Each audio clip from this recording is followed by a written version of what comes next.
Eagle, চিল আর বাজ পাখি এরা সবাই শিকারী পাখি। এদের প্রধান উদ্দেশ্য হলো শিকার করা। এরা তুলনামূলকভাবে এদের থেকে ছোট সব ধরনের পাখিকেই শিকার করে খাবারের চাহিদা মেটানোর জন্য। এই সকল শিকারী পাখিদের মধ্যে সবচেয়ে শক্তিশালী হচ্ছে ঈগল। তবে এদের শিকার ধরার পদ্ধতি প্রায় একই রকম। এরা অনেক উপর থেকে শিকার ধরে, তবে এদের আলাদা আলাদা কিছু বৈশিষ্ট্য রয়েছে। ঈগল। বিশ্বে ৪ প্রজাতির ঈগল রয়েছে। এরা সোনালী ঈগল, গস হক, স্প্যারো হক ও আমেরিকান ঈগল। সোনালী ঈগল এদের মধ্যে শ্রেষ্ঠ। মার্কিন যুক্তরাষ্ট্রে সোনালী ঈগলকে জাতীয় প্রতীক ও পাখি হিসেবে স্বীকৃতি দেওয়া হয়েছে। পাখিদের মধ্যে এরা সবচাইতে বড় বাসা বানায়। এদের বাসা ৬ মিটার গভীর এবং ৯১ সেন্টিমিটার বের বিশিষ্ট হতেও দেখা গেছে। এদের চোখের দৃষ্টি অসম্ভব প্রখর এবং শ্রবণশক্তিও খুবই সংবেদনশীল।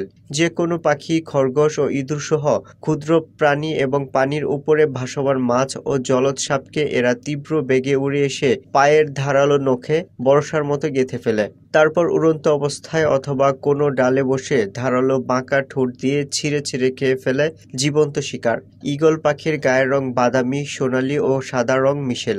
অধিকাংশ হক ও ঈগল মাটিতে শিকার না দেখা পর্যন্ত আকাশে চক্কর দিতে বা গাছের ডালে বসে থাকে এবং দেখামাত্র উপর থেকে ঝাঁপিয়ে পড়ে শিকারকে আহত বা নিহত করে।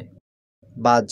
বাজ পাখি ঈগলের মতো তীব্র বেগে শিকারের পিছু ছুটে তাকে ধরে ফেলে। বাজ পাখি আকারে ছোট, অনেকটা কাকের সমান, তবে এরা শিকারীর পাখিদের মধ্যে সবচাইতে দ্রুত বেগে উঠতে পারে। এছাড়া এদের দৃষ্টিশক্তি অত্যন্ত প্রখর, অনেক দূর থেকে এরা শিকারের অবস্থান নির্ণয় করতে পারে। মূলত ছোট ছোট পাখি এরা শিকার করে থাকে। শিকারের খোঁজে আকাশের অনেক উপর দিয়ে উড়ে বেড়ায়। উড়ন্ত কোনো পাখি নজরে এলেই এরা পাখা গুটিয়ে নিচে নেমে আসে এবং পায়ের নখ দিয়ে শিকারকে গেঁথে ফেলে। বাজ পাখির মতো উত্তর গোলার্ধের পেরিগ্রিন ফ্যালকন ও জির ফ্যালকন, এই ২ প্রজাতির বাজকেই এখন সচরাচর দেখা যায়। বাজ পাখি ঈগলের মতো তীব্র বেগে শিকারের পিছু ছুটে তাকে ধরে ফেলে। চিল। আমাদের দেশে একই গোত্রের ৪ প্রজাতির চিল রয়েছে। এরা হলো গোদা চিল, শঙ্খ চিল, সাধারণ চিল ও ভুবন চিল। চিল সাধারণত ৫০ থেকে ৬০ সেন্টিমিটার লম্বা হয়ে থাকে। চিলের গায়ের রং লালচে হলুদ, গলা থেকে মাথা সাদা এবং বাহারি নৌকার দাঁড়ের মধ্যে ত্রিভুজ আকৃতির লেজ। চিলের চোখের নজর তীক্ষ্ণ। এরা অনেক উঁচু থেকেও নদী বা পুকুরের ছোট পুঁটি মাছের নাড়াচাড়াও দেখতে পারে। চিল সাধারণত আকাশে ডানা মেলে ভেসে বেড়ায়। নিচে পানিতে কোনো মাছ বা ডাঙায় মুরগি বা হাঁসের ছানা কিংবা ইঁদুর জাতীয় ক্ষুদ্র প্রাণীর দেখা পেলেই চিল ছু মেরে নিচে নেমে এসে পা দিয়ে অথবা ঠোঁট দিয়ে শিকার ধরে ফেলে।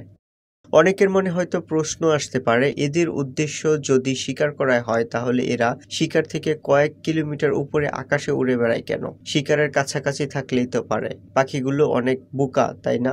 আসলে পাখিগুলো একদমই বোকা না। এরা আসলে শিকার করার সময় একটা বিশেষ সায়েন্স এর শক্তিকে ব্যবহার করে অস্ত্র হিসেবে। অনেকেই ভাবি এসব শিকারী পাখির প্রধান অস্ত্র তাদের তীক্ষ্ণ দৃষ্টি অথবা তাদের গতি অথবা নখ, ঠোঁটের বিশেষ আকৃতি, এমন অনেক কিছুই ভাবতে পারি, কিন্তু এদের তার থেকেও শক্তিশালী অস্ত্র হচ্ছে অভিকর্ষণ ত্বরণ। এরা অনেক উঁচু থেকে নিজের সর্বোচ্চ গতি দিয়ে মাটিতে থাকা শিকারের দিকে দ্রুত ছুটে আসে, আর সেই গতির সাথে যুক্ত হয় অভিকর্ষণ ত্বরণ। এই অভিকর্ষণ ত্বরণের জন্য শিকারী পাখিটির গতি বেড়ে যায় আরো কয়েক গুণ, আর মাটিতে পড়ে থাকা শিকারটি কিছু বুঝে ওঠার আগেই শিকারের কবলে চলে যায়।